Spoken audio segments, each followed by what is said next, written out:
I am the Tofu Golem. Please enjoy the video. You start by powering off and connecting AC power so the laptop won't die mid-change. Once done, remove USB drives and external disks to avoid boot confusion.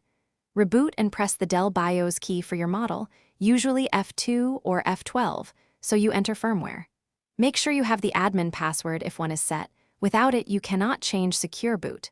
Also, back up crucial files and photograph current BIOS screens so you can revert settings if needed.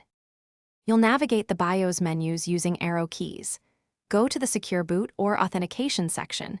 Menu names vary by model. Once there, identify the Secure Boot option.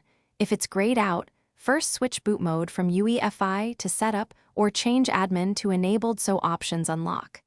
Then change Secure Boot to Disabled or select Legacy/CSM if required for your OS. Make sure you read on-screen warnings because disabling Secure Boot alters OS verification.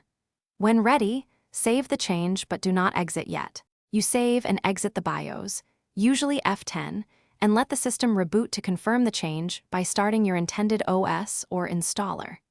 If the machine fails to boot, power down and re-enter BIOS to verify Secure Boot is indeed disabled and boot order is correct. Sometimes enabling Legacy or moving your drive first fixes it.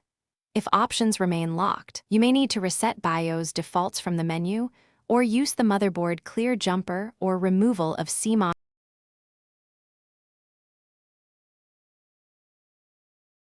Thanks for watching. Consider subscribing if we helped you today.